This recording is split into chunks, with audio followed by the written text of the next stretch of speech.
जरा सोचिए, आप सिर्फ 17 साल के हैं। जिंदगी की शुरुआत बस अब हुई है। सपने, उम्मीदें और हंसी सब सामने बिछे हुए हैं। क्रिसमस का दिन है। ठंडी हवा में त्योहार की खुशबू घुली हुई है। आप अपनी माँ के साथ एक विमान में बैठे हैं। खिड़की से बाहर झांकते हैं। नीचे फैले हरे जंगल और अनंत समंदर जो नजर की हद से भी आगे तक जाते हैं। सब कुछ शांत, सब कुछ खूबसूरत। आपको नहीं पता कि बस 2 मिनट बाद आपकी दुनिया उलटने वाली है।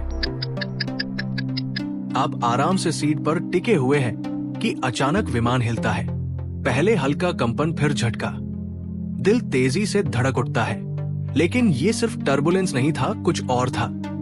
कुछ ऐसा जो जिंदगी और मौत के बीच की लकीर को मिटाने वाला था।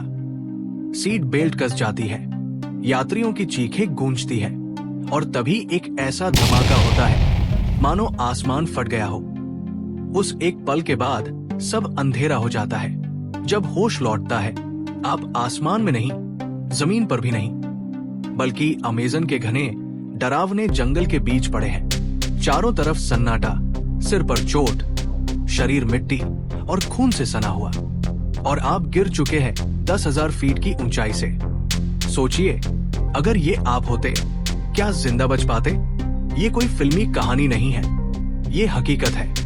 17 साल की जूलियाने कोएब्के की कहानी, जिसने मौत, जंगल, जहरीले कीड़ों, भूख और अकेलेपन से 11 दिन तक लड़ाई लड़ी और जिंदा लौटी। जूलियाने का जन्म जर्मनी में हुआ था।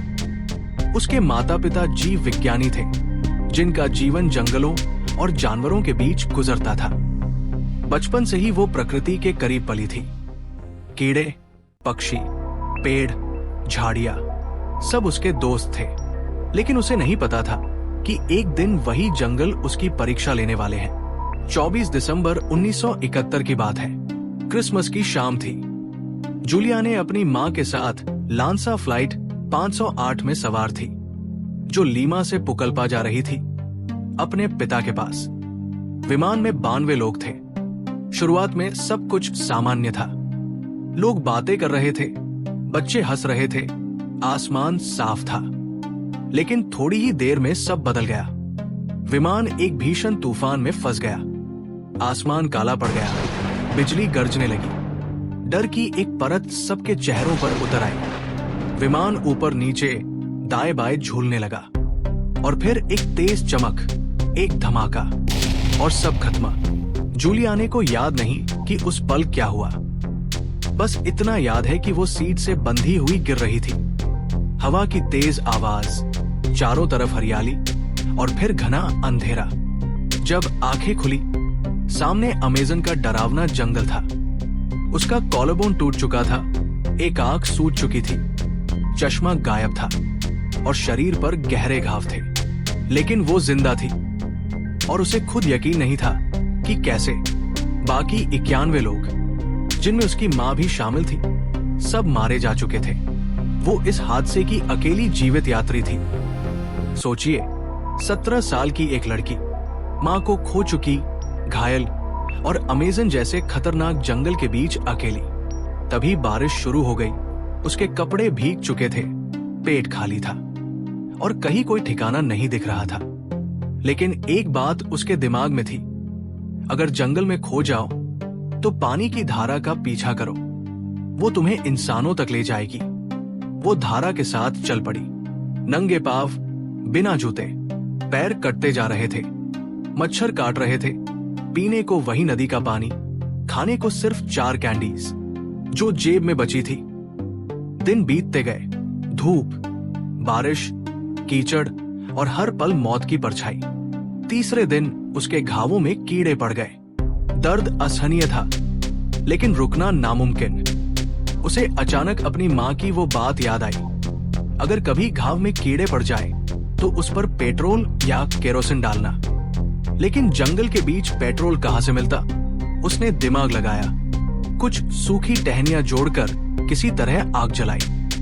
थोड़ा पानी लिया, उसे तब तक उबाला जब तक वो खौल न गया, और फिर वही खौलता पानी अपने घाव पर डाल दिया। दर्द ऐसा जैसे पूरा जिस्म जल उठा हो, मगर कीड़े बाहर आने लगे। वो फिर चल पड़ी। एक दिन उसे हवा में सड़ी हुई गंध महसूस हुई। पास गई तो सामने विमान का टूटा टुकड़ा पड़ा था, जली हुई सीटें और 3 अधजली लाशें।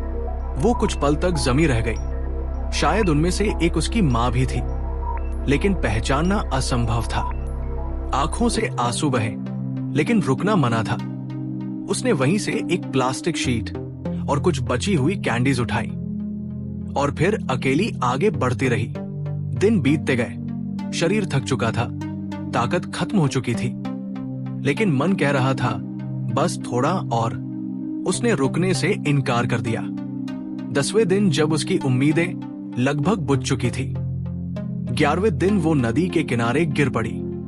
आंखें आधी खुली, सांसें धीमी। तभी 3 मछुआरे वहां से गुजरे।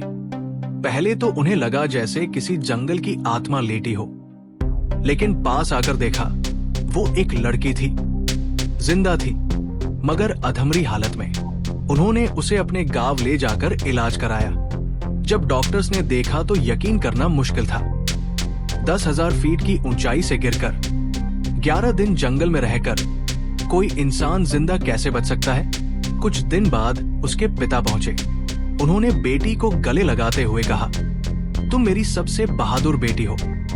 दोस्तों, ये सिर्फ सर्वाइवल की कहानी नहीं है, ये इंसान की उस अटूट हिम्मत की दास्तान है जो मौत की आंखों में देखकर भी हार नहीं मानती। कभी कभी जिंदगी हमें ऐसे तूफानों में फेंक देती है जहां लगता है सब खत्म हो गया, पर अगर उम्मीद और हौसला साथ हो तो नामुमकिन भी मुमकिन बन जाता है। मिलते हैं आपसे अगली रोचक कहानी में। तब तक अपना ख्याल रखिए। Thanks for watching.